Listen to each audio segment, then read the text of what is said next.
And they will not get a chance to return this one as it's through the end zone for a touchback. Out come the Ravens now. They'll go on offense first here in this third quarter. They're down here, but very much in this game. What's the tonality of a coach's talk when a game is within striking distance like this at intermission? Typically, what they're doing is emphasizing the things that went well in the first half and wanting more of that. Sure, you've got to go over some of the errors and clean up some things because there's a reason you're down. But overall, I think they want to stay positive, stay up with this team. We're just starting the second half, and we've got the football. Let's go ahead and punch it in, and then we'll take it from there. See how that recipe works. It's a loss of a yard there, and now second down. And yet again, this run game just continues to be completely shut off. Completely stymied. I mean, they're trying to get some consistency, trying to find places to roam. They just haven't been there throughout this game. In motion left goes Smith.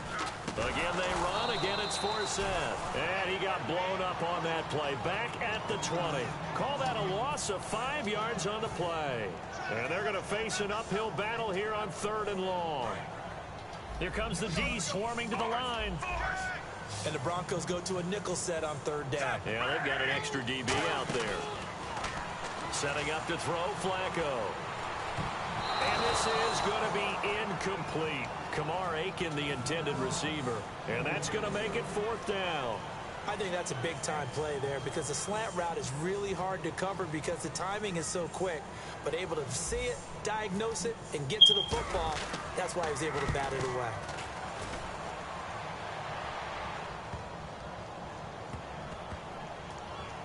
He'll return it from the 6. We'll call that a punt of 54 yards. Well struck. And it'll be 1st and 10 Broncos from deep in their own territory.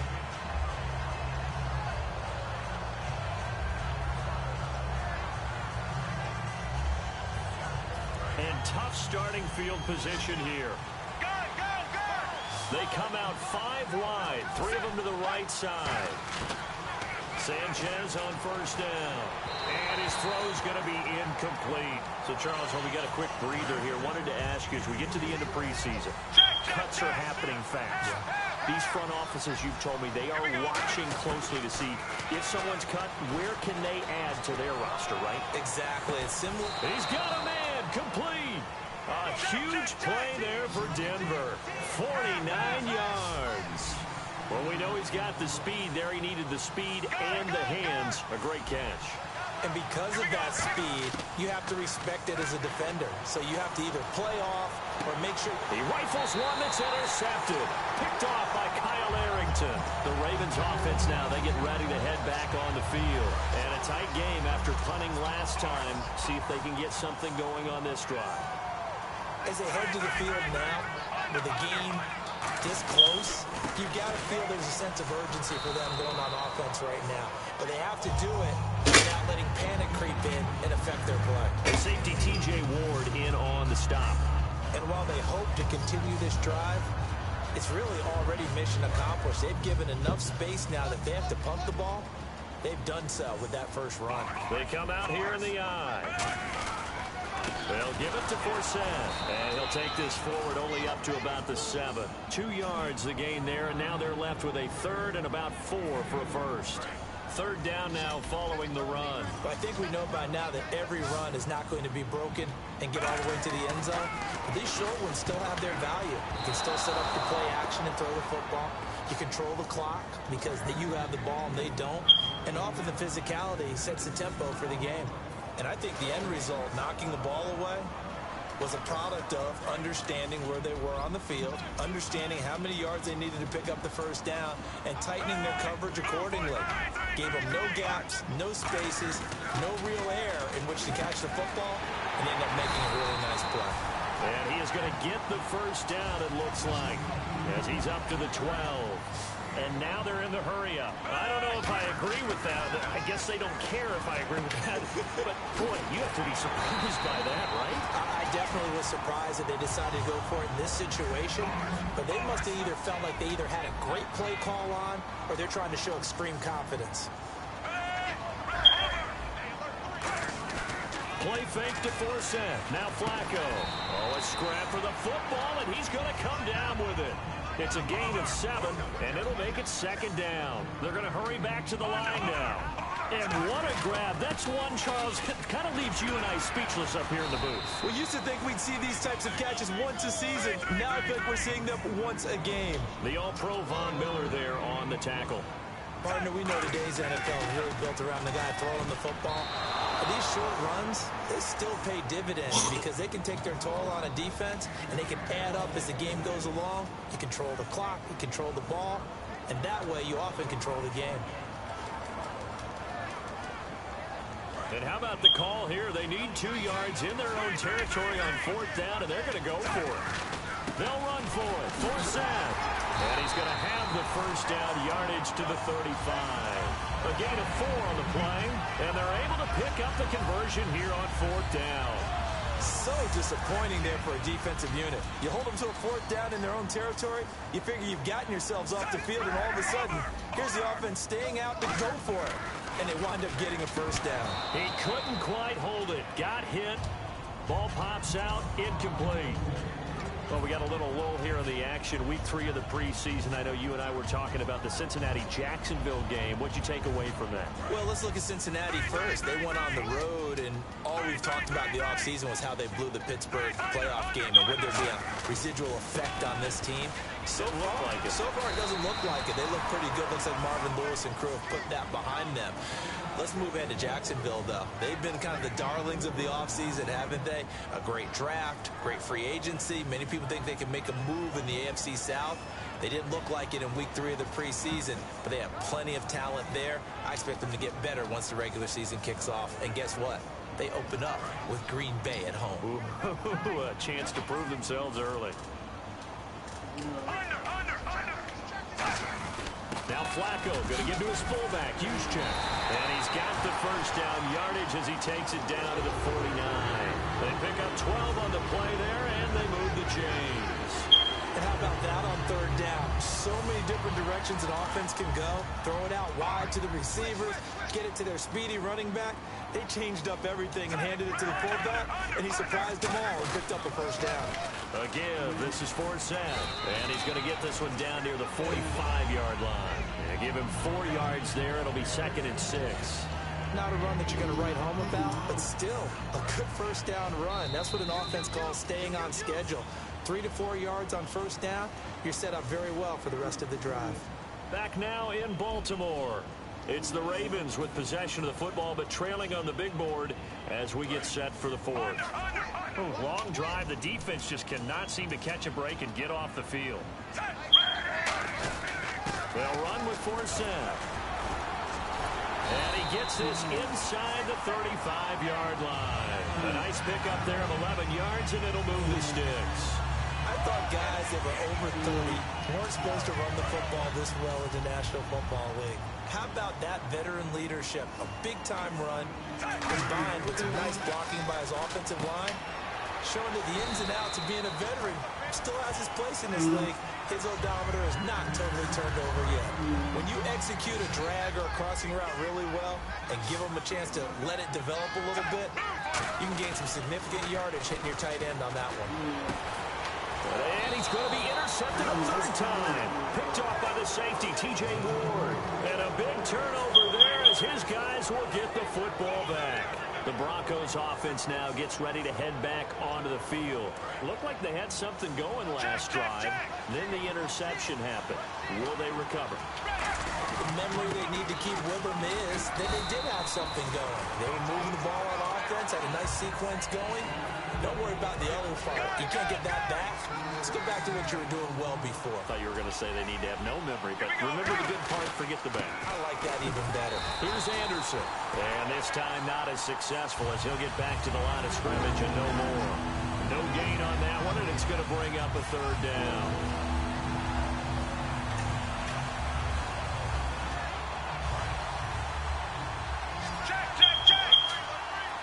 They come out 5 wide, 3 of them to the right side.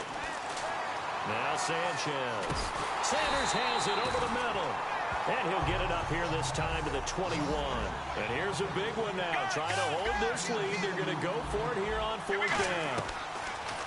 To throw is Sanchez. And this is caught. Demaryius Thomas. And they're going to get this one all the way out across the 45. Both sides were holding their breath there on that fourth down play, and the offense can breathe a sigh of relief. And both knew exactly where the first down markers were. You know the defense is trying to guard those sticks and try and keep people in front, but somehow, some way, those guys found a way to pick it up. So after that big play, let's see if they can catch their defense maybe on their heels. They come out with one back and three tight ends. 10th carry now for Anderson. Call it a gain of 4 on first, and that'll make it second down. The fourth quarter here, they've got the lead. They want to keep it on the ground. That's what they're doing. Smart football. Keep the clock grinding, keep it going. But you got to figure now, they're going to see more people stacked up at the line of scrimmage as they try and bleed it out. Getting late here in the fourth, and if this team has any chance to win this football game, their defense obviously needs a stop here. To throw on second down is Sanchez. And caught right side, Green. And he's brought down. That one good for 16, and the drive will continue. And passing yardage-wise, now up over 350 in this game. Pretty nice performance. Definitely that, which usually means you're putting a lot of pressure on guys trying to cover. If you're a defensive back and they put over 350 yards on you, you've had a long day. The key to everything, if you're doing it without throwing interceptions or turning the ball over. Game shit, this the new one? And blitz would be real like that? Blitz is crazy like Time that for a break. We'll come back, see what transpires after this. And here comes play number 6 on this drive.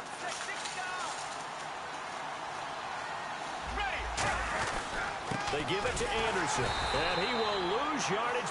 And now the Raven defense going to call a timeout. It's just their first. They've got 2 more to use here in the final stages.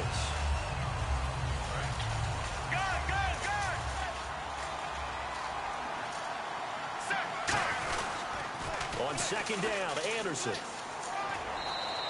A nice job there as he rumbles for 9, and it'll be back to a 3rd and 3. I know the toss part begins with the guy taking the snap and turning around and tossing it to the runner.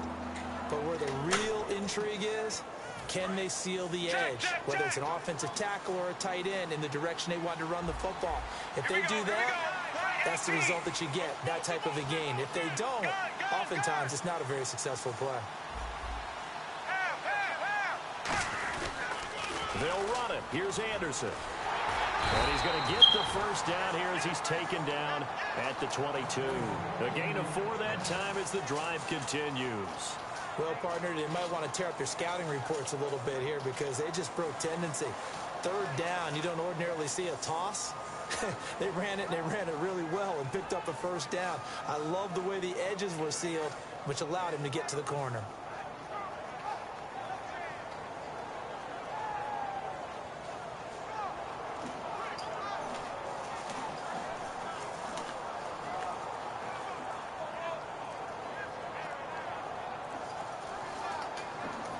And now with the play clock becoming an issue here, Gary Kubiak is going to signal for a timeout. It's just their first. They've got 2 more to use here in the final stages. They come out with 1 back and 3 tight ends. Anderson muscles him off. That's going to go as a loss of a yard, and it'll be second down.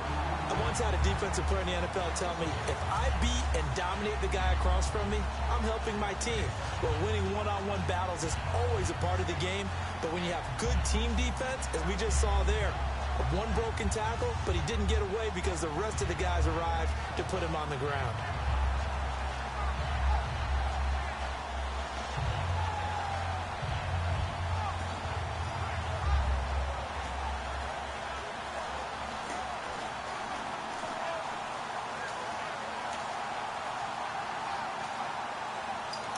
Now with just 1 second showing on the play clock, we're going to get a timeout. That'll leave them with just 1 remaining in this 4th quarter of play. They come out here in the eye. They pitch it out to Anderson. So he loses 3 yards there. Now 3rd down. So, Brandon, this is just basic football right here because we're getting right down to it. A toss sweep. So for the offense, you're often pulling linemen to get out ahead of your blocker. And if you're the defensive guys, either you meet them with force or you get up underneath them with speed in order to try and finish off the play. Ronnie Hillman in there. He gets the carry. 3 yards won't be enough here as that'll bring up 4th down. And now the Ravens are going to take another timeout. That'll leave them with just 1 remaining in this 4th quarter of play.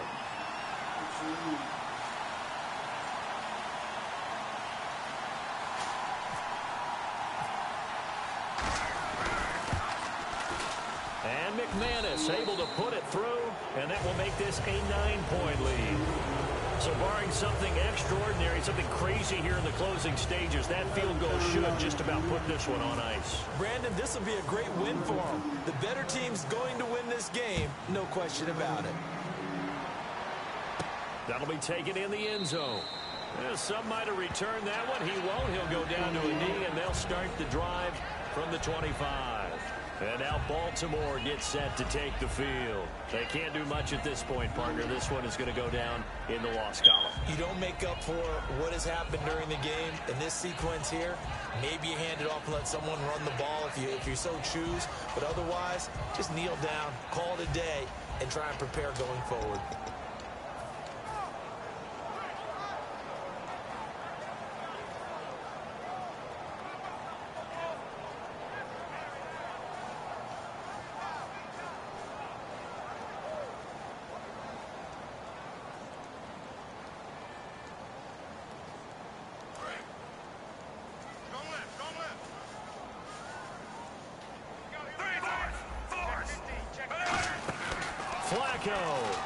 He's going to let it fly. And he couldn't hang on. Would have been their 4th pick of the game. Instead, 2nd down. Well, an incomplete pass certainly doesn't look like a good play. For the guy throwing it today, as many interceptions he's thrown, he's got to feel a sigh of relief that the ball actually hit the ground and didn't go in the other direction. Setting to throw, Flacco. He's got time. Now a desperation throw deep downfield. And that will be incomplete as time has run out on this football game. Well, certainly a tough loss here, but they've got to move on. I mean, you have another opponent next week. You dwell on this one, it hurts you the following week.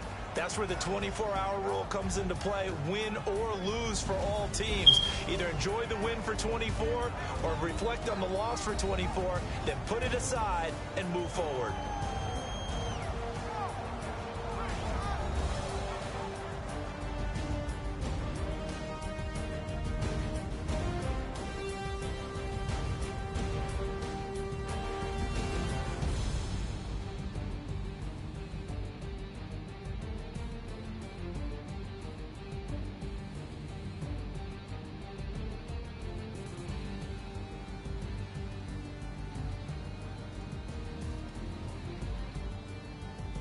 So that'll just about do it for Charles Davis. I'm Brandon Gaudin. You've been watching the NFL on EA Sports. For more, log on to EA Sports.